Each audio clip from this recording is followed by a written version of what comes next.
Our next presenter, Megan Zeni, I might as well ask, well, how is your garden? And it's been on my mind.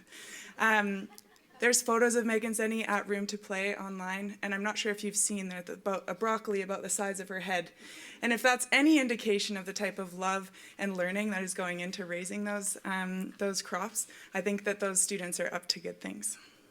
Megan is a mother of 3. She's an experienced elementary school teacher and a master gardener. She successfully reimagined the prep position, thank goodness, in her public school and turned it into her dream job of spending days with children in the garden classroom. She's now employed as the early learning and K-7 curriculum implementation teacher consultant in SD 38.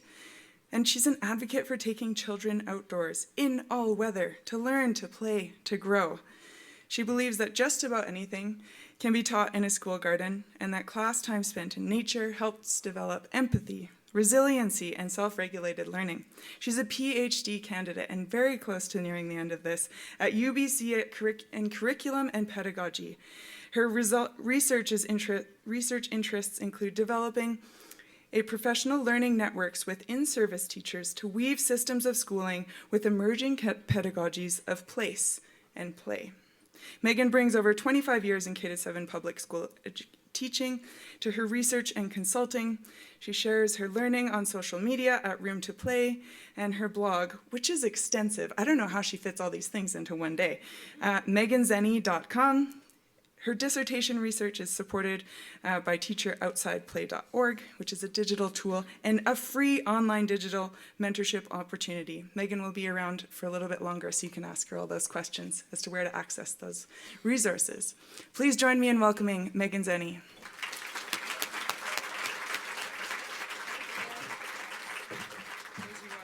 Oh, yes, thank you. Okay, so that was a tough act to follow. I regret that I have to go next.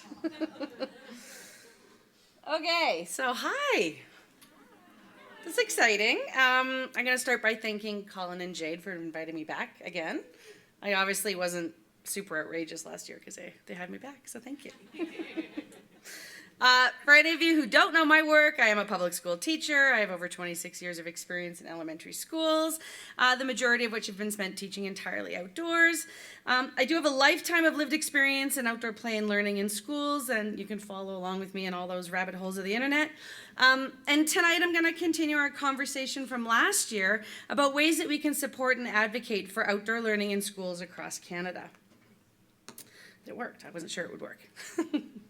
I professionally identify as a public school teacher, and over the past 6 years, I've added researcher to my identity as I complete a PhD. My research has been primarily concerned with the work of capital T teachers. These are education professionals who are certified and qualified to teach in their province or territory. And I'm particularly interested in how elementary school teachers enact pedagogies of place and play as frameworks for curricular learning outdoors. So I'm going to share a little bit about what we've all been working on together over the last year, but before I do, I want to review some terminology to sort of help align our purpose when we're thinking specifically about outdoor learning in schools. Okay, I know that many of you here tonight are not school teachers, and when I read social media posts or review program offerings for schools, I notice that there seems to be some confusion about what outdoor learning specific to the elementary school context actually is. So, let's dig in. That's my garden. Well, Sarah's garden now. In the school context, outdoor learning is not a curriculum. It is a pedagogical approach to curricular learning.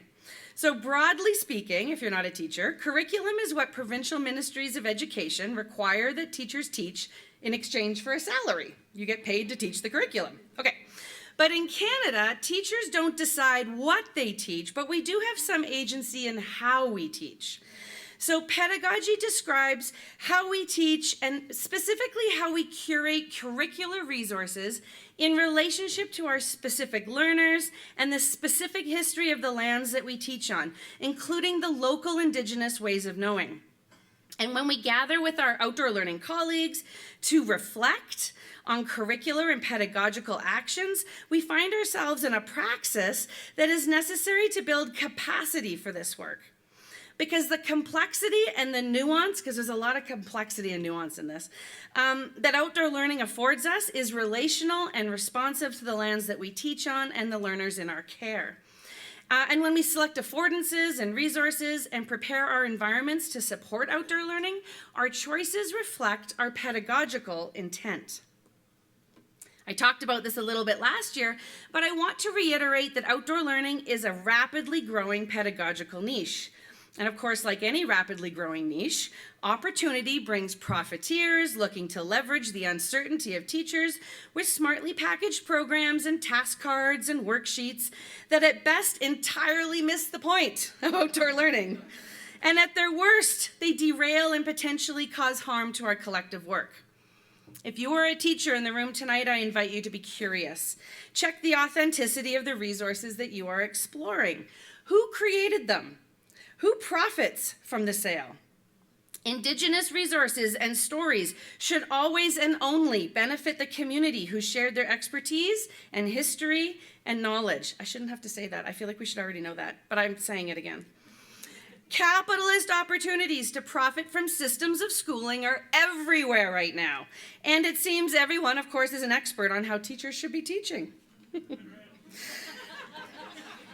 Anyways. Okay, so being intentional about how we weave our curricular obligations with pedagogical intent for outdoor learning gets really messy really quickly when we start shopping for mass-produced resources for outdoor learning. There is no lesson plan for this. It can't be reproduced. Outdoor learning requires that we hold space for children to be inspired by the land, and the learning will follow. So, want to call out some examples of profiteering in schools? Are you ready? I'm going to have a drink of water before I do this. Here we go. And I hope to God there's no reps for any of these companies here. And if there are, I'll run away from you. Okay. You ready? Okay. Here we go. How about some Mad Minute worksheets? That would be fun. Okay, so just to be clear for any non-teachers in the room, Mad Minutes is a poor practice indoors. Taking it outside does not make it more accessible or more inclusive or even more fun, right? That's not good. Worksheets generally outdoors is not really the pedagogical intent of outdoor learning. Am I going to know more about the local wildlife because I did a crossword on a worksheet outside? Probably not. How about 5 plastic stumps for $900? Those look really fun. But wait, there's more. You could get 12 stone leaves. They're made of resin and stone, so that makes them more expensive. They're $50 for 12 of them. Think about how much safer this would be. And if you know my work in risky play, you know how this just totally pains me, right? This is terrible. Okay. It's terrible. Okay. So, not to belabor my point, but how about a $10,000 outdoor classroom installation where your desks are in rows, in the grass, and there's a chalkboard at the front that centers the teacher as the sage on the stage. Instead of learning with nature, I'm going to be at the front talking at you. But we're outside, so it's better. So seriously, this is what teachers are being marketed with. So what are we doing? And can we please agree to start calling this garbage out? Honestly, it's terrible.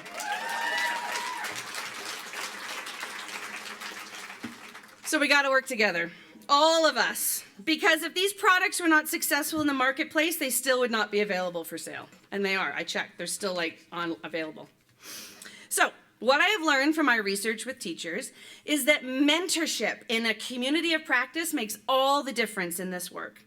And over the last 20 years, studies examining early career teachers' experiences have found that informal mentorship from seasoned colleagues was more effective than external PD opportunities.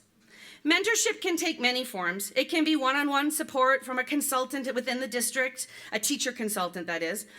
It can be informal dialogue with seasoned colleagues. It can include networks or professional learnings of communities of practice. There's many ways to mentor.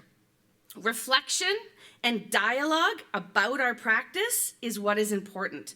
And conferences like this that bring us together are critical. If you are a subject matter expertise, I know this is also outdoor learning, by the way, because some kids just need space to chill out, right? Okay, so if you are a subject matter expert here tonight and not a capital T teacher, we still need you. But here's the cautionary tale. Non-teachers, we need you as allies who understand the complexity of how schools function. I need you to be really careful about how you market yourself. And if you don't have any classroom teaching experience, please don't pretend you do. And if you have never been a school teacher, say that up front, and then be very clear about the expertise that you do offer. Because a lot of you here tonight are experts, no doubt about it. And I implore you to work with teachers, not for teachers, even if the teachers are asking you to teach for them. And definitely do not scrape content for your websites and social media promotions or take credit for work that was earned on the backs of teachers who, by the way, are almost always women or women of color. I am increasingly seeing organizations jumping to cash in and packaging up the collective knowledge of teachers without fully understanding the praxis of this work. And that is a problem because when we dilute the curricular obligations of teachers by selling one-off activities that are aligned to the curriculum and completely ignore the assessment process, we make the entire pedagogy of outdoor learning vulnerable. So let me repeat, when non-teachers step into classrooms to do the work for teachers instead of with teachers, they risk appropriating the professional identity of teachers.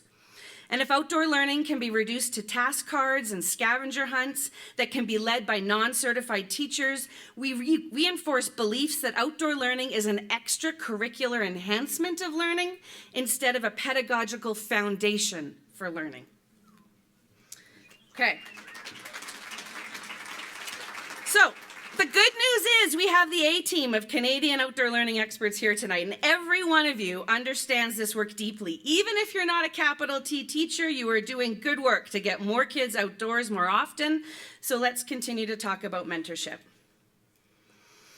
The difficulty in outdoor learning is that not every enthusiastic early career teacher has a seasoned colleague nearby. And we know from years of research, and specifically my dissertation research, this is one of the papers that just got published, is that self-efficacy, I talk about this in this paper, self-efficacy in outdoor learning comes from knowing that you have the skills and the knowledge and the experience to navigate the uncertainty that is inevitable when we locate curricular learning outdoors. Mentoring expedites pedagogical expertise because it allows teachers to learn from the mistakes of others. I heard this loud and clear in my dissertation research. And if you're not yet familiar with the digital colleague that we built from my study, I'm going to shamelessly promote it here. There it is. Okay, so the outsideplay.org teacher tool is entirely free.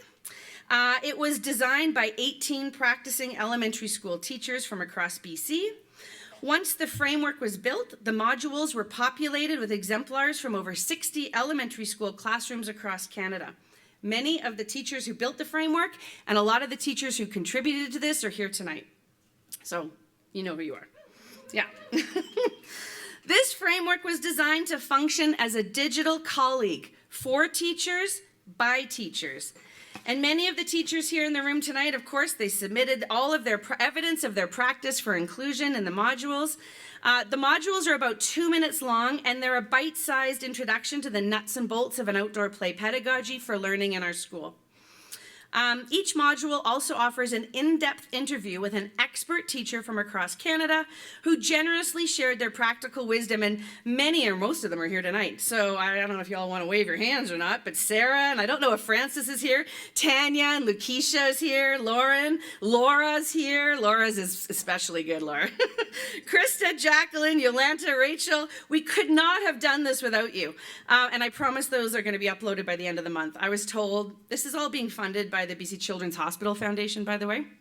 And so the digital lab is building this, and they'd said it would be done before I got here, but it's not. So it will be there soon. Check back.